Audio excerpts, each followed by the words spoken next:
بسم اللہ الرحمن الرحیم۔ حضرت علی رضی اللہ تعالیٰ عنہ نے فرمایا کہ کالا اور بدصورت بچہ کس گھر میں پیدا ہوتا ہے اور اس کے علاوہ معذور اور کمزور بچہ کس گھر میں پیدا ہوتا ہے۔ ناظرین، ایک مرتبہ ایک شخص اپنی بیوی کو ساتھ لے کر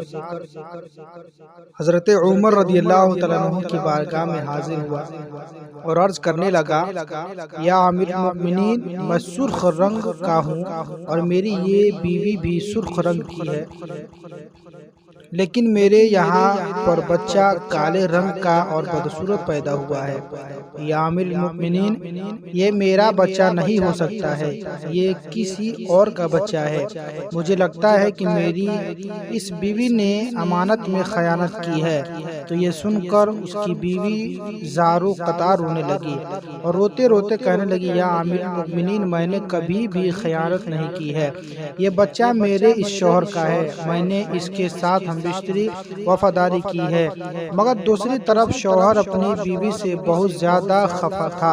اس کے دل میں بیوی کے لیے نفرت آ چکی تھی، اس لیے یہ سن کر وہ شخص کہنے لگا، یا امیر المؤمنین، میری یہ بیوی جھوٹ بول رہی ہے، یہ بچہ میرا نہیں ہو سکتا ہے۔ یہ سن کر حضرت عمر رضی اللہ عنہ سوچ میں پڑ گئے اور سوچنے لگے کہ اب اس معاملے کا کس طرح حل کیا جائے۔ اس کے بعد حضرت عمر رضی اللہ تعالیٰ عنہ اس شخص اور اس کی بیوی کو ساتھ میں لے کر حضرت علی رضی اللہ تعالیٰ عنہ کی خدمت میں حاضر ہوئے تاکہ اس معاملے کا کوئی حل نکالا جا سکے۔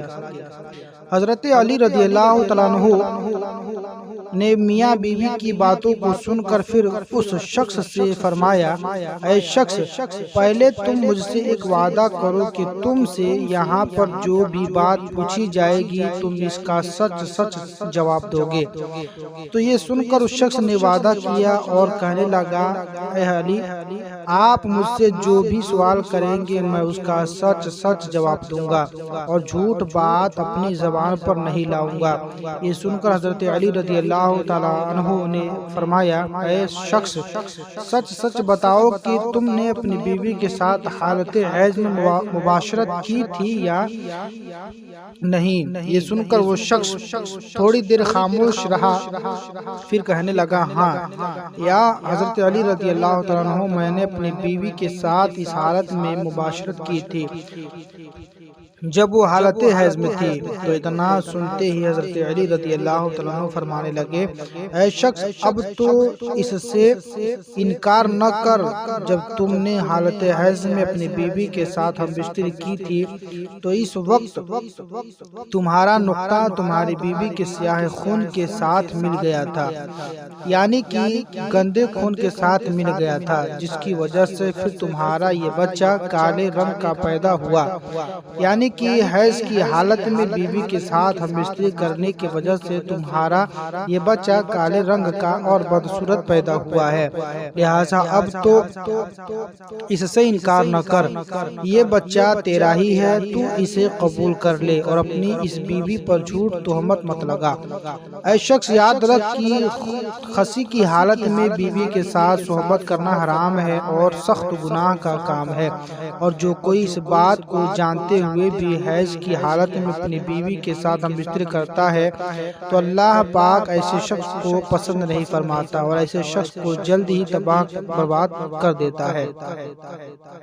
حدیث پاک میں آیا ہے کہ حیض کے دنوں میں اپنی عورتوں سے دور رہو اور ان سے نزدیکیاں نہ کیا کرو جب تک کہ وہ پاک اور صاف نہ ہو جائے۔ جب وہ پاک اور صاف ہو جائیں تو پھر ان کے پاس جاؤ۔ اس کی تفسیر میں اللہ کے پیارے نبی صلی اللہ تعالی وسلم نے ارشاد فرمایا کہ حیض کے دنوں میں تم اپنی بیویوں کے ساتھ صحبت نہ کرو،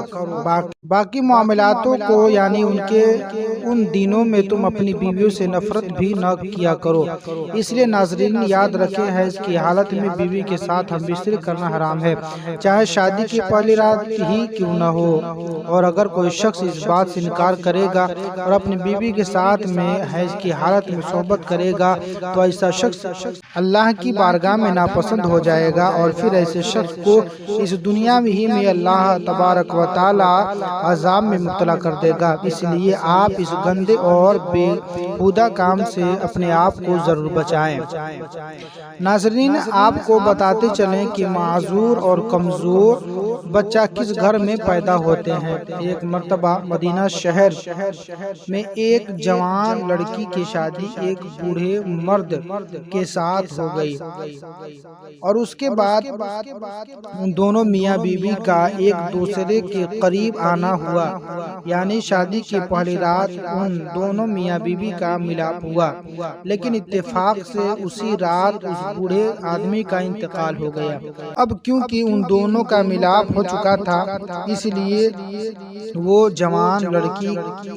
حاملہ ہو گئی، اور پھر کچھ مہینوں کے بعد اس عورت کو بچہ پیدا ہوا۔ جب اس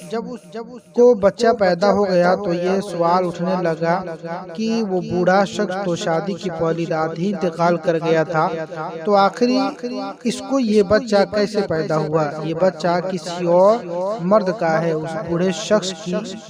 ایک پہلی بھی شادی ہو چکی تھی، اور اس کی پہلی والی بیوی سے ایک بیٹا بھی موجود تھا۔ اس سوتیلے بیٹے نے اپنی سوتیلی ماں پر یہ الزام لگانا شروع کر دیا کہ اس عورت نے زنا کیا ہے، اور یہ بچہ میرے باپ کا نہیں ہے، یہ بچہ اس مرد کا ہے جس کے ساتھ اس عورت نے زنا کیا ہے۔ ناظرین، یہاں پر الزام لگانے کی شاید ایک وجہ یہ بھی ہو سکتی ہے کہ سوتیلا بیٹا نہیں چاہتا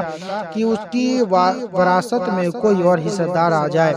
شاید اسی وجہ سے اس نے اپنی سوتیلی ماں پر الزام لگانا شروع کر دیا اور کہنے لگا کہ یہ بچہ ہمارے باپ کی اولاد نہیں ہے، ہمارا باپ تو شادی کی پہلی رات ہی میں انتقال کر گیا تھا۔ پھر یہ معاملہ حضرت عمر رضی اللہ تعالیٰ عنہ کی بارگاہ میں پہنچایا، اور آپ رضی اللہ تعالیٰ عنہ کی بارگاہ میں وہ سوتیلا بیٹا عرض کرنے لگا، یا امیر المؤمنین، میرا باپ تو شادی کے وقت ہی انتقال کر گیا، اس کی پہلی رات ہی میں اس کا انتقال ہو گیا تھا، اسی لیے یہ بچہ میرے باپ کا نہیں ہو سکتا ہے، یہ بچہ تو زنا کے نتیجے میں پیدا ہوا ہے، اسی لیے میں اس بچے کو اپنا بھائی تسلیم نہیں کرتا ہوں۔ سوتیلا بیٹا اپنے ساتھ کچھ گواہوں کو بھی ساتھ لے کر آیا تھا، وہ سب بھی یہی کہہ رہے تھے، ہاں اس کا باپ تو شادی کے وقت ہی انتقال کر گیا تھا، اسی لیے یہ بچہ اس کا نہیں ہوا، اس کا بھائی نہیں ہو سکتا۔ یہ سب سن کر حضرت عمر رضی اللہ تعالیٰ عنہ کو بھی لگنے لگا کہ سچ میں یہ عورت ہی قصوروار ہے، کیونکہ سب لوگ اس کے خلاف گواہی دے رہے ہیں۔ اسی لیے سب کی باتوں کو سننے کے بعد حضرت عمر رضی اللہ تعالیٰ عنہ اس کا فیصلہ سنانے والے ہی تھے کہ اتنے میں آپ رضی اللہ تعالیٰ عنہ کے دربار میں حضرت علی رضی اللہ تعالیٰ عنہ تشریف لے آئے۔ آپ رضی اللہ تعالیٰ عنہ نے جب یہ سارا معاملہ سنا تو پھر آپ رضی اللہ تعالیٰ عنہ نے اس سوتیلے بیٹے سے سوال کیا، اے شخص بتا کتنے عرصے تک یہ دونوں ساتھ میں رہے، اور آپ جس بچے پر الزام لگا رہے ہیں وہ بچہ کہاں پر ہے؟ یہ سن کر اس سے پہلے والے بیٹے نے کہا، ہاں یا علی، میں آپ کو دکھاتا ہوں، مگر اس وقت وہ ہمارے ساتھ موجود نہیں ہے۔ تو یہ سن کر حضرت علی رضی اللہ تعالیٰ عنہ نے فرمایا کہ اچھا تو ٹھیک ہے، تم کل اس بچے کو لے کر آنا، اس مقدمے کا فیصلہ سنایا جائے گا۔ دوسرے دن سوتیلا بیٹا اس بچے کو ساتھ لے کر آپ رضی اللہ تعالیٰ عنہ کے بارگاہ میں حاضر ہوا اور عرض کرنے لگا، یا علی، یہی وہ بچہ ہے۔ بچے کو دیکھ کر حضرت علی رضی اللہ تعالیٰ عنہ نے فرمایا کہ میں ابھی فیصلہ کر دیتا ہوں۔ حضرت علی رضی اللہ تعالیٰ عنہ نے کچھ اور بچوں کو بلایا اور سارے بچوں کا کہا کہ سب بچے باہر جا کر کھیلو۔ تھوڑی ہی دیر میں سب بچے آپس میں گھل مل گئے اور سب ایک ساتھ اچھلنے کودنے لگے۔ ادھر حضرت علی رضی اللہ تعالیٰ عنہ نے ان سب بچوں کو غور سے دیکھ رہے تھے۔ اس کے بعد آپ رضی اللہ تعالیٰ عنہ نے ان بچوں سے کہا، اے بچوں، سب ایک ساتھ بیٹھ جاؤ۔ سن کر سارے بچے ایک ساتھ زمین پر بیٹھ گئے۔ پھر آپ نے فرمایا، تمام بچے ایک ساتھ کھڑے ہو جاؤ۔ تو سارے بچے کھڑے ہو گئے۔ آپ رضی اللہ تعالیٰ عنہ ان بچوں کو غور سے دیکھ رہے تھے۔ آپ رضی اللہ تعالیٰ عنہ نے دیکھا کہ وہ سارے بچے بڑی ہی آسانی سے بیٹھے بھی اور اٹھے بھی بھی، لیکن اس بچے کو بیٹھنے اور اٹھنے میں کچھ وقت سا لگا۔ جس بچے پر الزام لگایا جا رہا تھا یہ دیکھ کر پھر حضرت علی رضی اللہ تعالیٰ عنہ نے فیصلہ سنایا۔ آپ رضی اللہ تعالیٰ عنہ نے فرمایا کہ یہ بچہ اسی بوڑھے شخص کا ہے،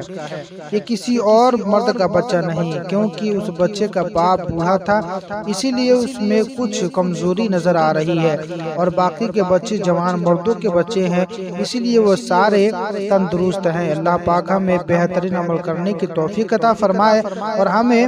پرسکون صحت مند زندگی عطا فرمائے اور تمام بدکاریوں سے دور فرمائے۔ ناظرین، کمنٹ باکس میں اللہ کے 99 ناموں میں سے ایک نام کو ٹیپ کریں اور ضرور کمنٹ باکس میں یہ نام ڈالیں تاکہ ہم بھی سمجھیں کہ آپ ہمارے رائے میں رائے ملا رہے ہیں۔ ناظرین کرام، اللہ پاک سے دعا ہے پروردگار اعلیٰ ہم سب کو صحیح راستے کی طرف گامزن فرمائے اور صحیح مسئلے کی طرف گامزن فرمائے، تمام برائی سے دور فرمائے۔ پھر ہم کسی نئے ٹاپک کے ساتھ ملتے ہیں، تب تک کے لیے خدا حافظ۔